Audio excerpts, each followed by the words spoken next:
আসসালামু আলাইকুম। আজকে আমরা জেনারেটরের 16 নম্বর ক্লাস নিয়ে আলোচনা করব। এখানে এটা বিএল 26.11 বি। হ্যাঁ, এখানে বলা আছে যে একটি 4 পোল ল্যাব কানেক্টেড, হ্যাঁ 4 pole lab connected armature DC shunt জেনারেটরে নিম্নলিখিত ডাটাগুলো প্যারালালে সংযুক্ত আছে।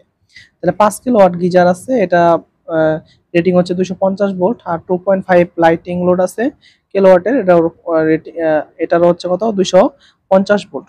এই দুইটা গিজার আর লাইটিং লোডটা আপনার লোডের সাথে প্যারালালে সংযুক্ত আছে। হ্যাঁ, তাহলে এখানে দেখেন যে বলা আছে যে জেনারেটরের armature resistance 0.2 ohm, field resistance 250 ohm.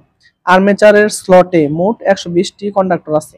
স্লটে 20টি conductor আছে, মোট 120টি কন্ডাক্টর আছে। 1000 আরপিএম এ ঘুরে প্রতি বাসে 1 ভোল্ট ড্রপ হয়। এখানে মনে রাখবেন দুইটা ব্রাশ, হ্যাঁ তাহলে প্রতি বাসে বলছে না, তাহলে দুইটা ব্রাশে মোট 2 ভোল্ট ড্রপ হয়। ফ্রিকশন উপেক্ষা করো, বের করতে হবে ফ্রিকশন, মানে ফ্রিকশন জনিত যে লসটা ওটা উপেক্ষা করতে বলছে, মানে বাদ দিতে বলছে। আর বের করতে হবে আমাদের কি, বের করতে হবে যে ফ্লাক্স পার পোল আর প্রতি প্যারালাল পথে আর্মেচার কারেন্ট, আর প্রতি প্যারালাল পথে আর্মেচার কারেন্ট, মানে প্রতি পথে আর্মেচার কারেন্টটা কত প্যারালাল পথে, এটা আমি দেখাই দেবো সামনে। হ্যাঁ, তাহলে আমি ডাটাগুলো লিখি প্রথমে। দেখেন ডাটাগুলো হচ্ছে 4 পোল, পির মান হচ্ছে 4, ল্যাব কানেক্টেড, ল্যাব মানে এ আর পি সমান, এর মান আর পির মান হবে সমান। আর যদি ওয়েব কানেক্টেড হইতো এর মান 2 হইতো ফিক্সড। হ্যাঁ, আর্মেচারে ডিসি শান্ট জেনারেটর, শান্ট জেনারেটরটা আপনি আঁকাবেন। এই যেটা জেনারেটর আছেন এইটুকু আমি একটু বড় করে দেখাইছি। এটা হচ্ছে আমার আর্মেচারের ভিতরের অংশ আর কি, যে এই 4টা পথ প্যারালাল পথ। এখানে দেখেন আমি বলছি যে এ আর পি এখানে সমান। হ্যাঁ, দেখেন এই যে এ আর পি দুটা সমান। এই যে এ এ এর মান যত হবে প্যারালাল পথ সংখ্যা ততটা হবে। হ্যাঁ, তাহলে দেখেন 4 আছে, এই জন্য আমি আর্মেচারকে 4টা পথে কন্ডাক্টর গুলো সাজাইছি, সবগুলা কন্ডাক্টর। এখানে 120টি কন্ডাক্টর আছে, এই 120টি কন্ডাক্টরকে এখানে ভাগ করে দিছি। হ্যাঁ, দেখেন তাহলে আমাদের আর্মেচার রেজিস্ট্যান্স 0.2 ওহম দেওয়া আছে, আর এস এস 250 ওহম দেওয়া আছে, জেড এর মান মোট কন্ডাক্টর দেওয়া আছে 120টি, এর মান দেওয়া আছে 1000 আরপিএম, আর ব্রাশ ভোল্টেজ 1 ভোল্টেজ হচ্ছে 2 ভোল্টেজ, ফ্লাক্স হচ্ছে বের করতে হবে। এটা আপনি সুন্দর করে ডাটাগুলো লিখলে আপনার জন্য ম্যাথ করা সহজ হবে। আপনি যখন পরীক্ষা দিতে যাবেন তখন আপনার মাথায় টোটাল জিনিসটা, টোটাল সিলেবাসটা থাকবে। ওই সময় কি শান্ট জেনারেটর না সিরিজ জেনারেটর না মোটর আসছে, এগুলো আপনি মনে রাখতে পারবেন না। এই জন্য সুন্দর করে প্রথমে খেয়াল করবেন এটা কি জেনারেটর না মোটর, প্রথম বুঝতে হবে এটা। এরপরে মানগুলা এভাবে লিখে নেবেন ডাটাগুলা, তাহলে আপনার জন্য সহজ হবে। তাহলে দেখেন আমি এই যে এটা তো লোড, হ্যাঁ এটা আমার হচ্ছে এইটুকু হচ্ছে আমার কি জেনারেটর। হ্যাঁ, জেনারেটর যে বাইরের দুইটা তার বের করা থাকে, এই যে এটা হচ্ছে 2 তার, তাহলে এই 2 তারের সাথে 2টা লোড হ্যাঁ সংযোগ করছি কেমনে, প্যারালালে সংযোগ করছি। এখানে দেখেন 250 ভোল্ট, এখানেও কত ভোল্টেজ হবে 250 ভোল্ট, এখানে 250 ভোল্টেজ হলে এখানেও কত ভোল্টেজ, এখানেও 250 ভোল্টেজ হবে। হ্যাঁ, এখানে যদি 250 ভোল্ট হয় শান্টের রেজিস্ট্যান্স কত হবে, আইএসএস কত হবে বলেন, ভোল্টেজ বা রেজিস্ট্যান্স, তাহলে 1 এম্পিয়ার।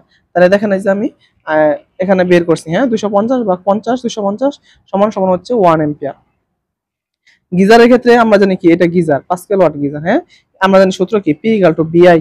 তাহলে এখানে আমি যে কারেন্ট আসে এটার নাম দিচ্ছি I1, আর এইদিকে যে লাইটিং লোডটা আছে এটাতে যে কারেন্ট আসে এটাতে আমি দিচ্ছি কি I2। এখন দেখেন গিজার পি ইকুয়াল টু বিআই1, পি হচ্ছে কত 5 কিলোওয়াট মানে 5000 ওয়াট। হ্যাঁ, আর এখানে আছে বি, বি মান আছে 250, আর এটা দিলাম I1।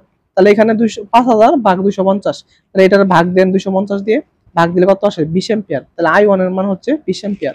আর লাইটিং লোডের ক্ষেত্রে দেখেন লাইটিং লোডের ক্ষেত্রে কি পি ইকুয়াল টু বিআই, এখানে আছে 2.5, এই যে 2.5 যেহেতু কিলোওয়াট আছে আমি 1000 দিয়ে গুণ দিয়ে ওয়াটে কনভার্ট করলাম, আর ভোল্টেজের মান দেওয়া আছে 250 ইনটু এখানে নাম দিচ্ছি কি এই দিকে কত কারেন্ট যায় I2। তাহলে দেখেন 2.5 ইনটু 1000 এটা হবে 2500, 2500 যদি ভাগ দেন 250 দিয়ে তাহলে হবে 10 এম্পিয়ার কারেন্ট। তাহলে আপনি কারেন্ট পাইলেন। এখন দেখেন আর্মেচারতে যে কারেন্টটা বের হইতেছে, হ্যাঁ এখান থেকে যে কারেন্টটা মূলত বের হইতেছে এটা এদিকে যাচ্ছে একটা কারেন্ট, আর এদিকে যে কারেন্ট আসতেছে এটা কিন্তু আর্মেচার কারেন্ট না, এটা আমি ভুল লিখছি। হ্যাঁ, এটা আমি কারেকশন করে দিব, এটা আর্মেচার কারেন্ট না। আর্মেচার কারেন্ট কোনটা, যেটা এই যে এনতেনে বের হইতেছে। হ্যাঁ, এটা হচ্ছে আর্মেচার কারেন্ট, এটা হচ্ছে লোডের কারেন্ট আর কি। হ্যাঁ, লোড কারেন্ট এই দুইটাই তো লোড।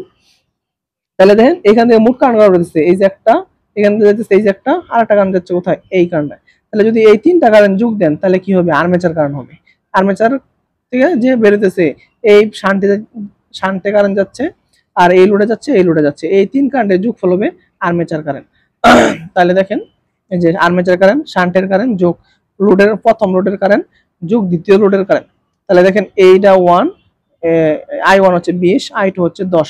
তাহলে আপনি যখন 10 20 1 31 অ্যাম্পিয়ার, এটা আমি যোগ করে আর্মেচার কারেন্টটা বের করলাম। আমাদের মূলত এখানে যেটা বলছে আর কি, হ্যাঁ, যে প্রতি প্যারালাল পথে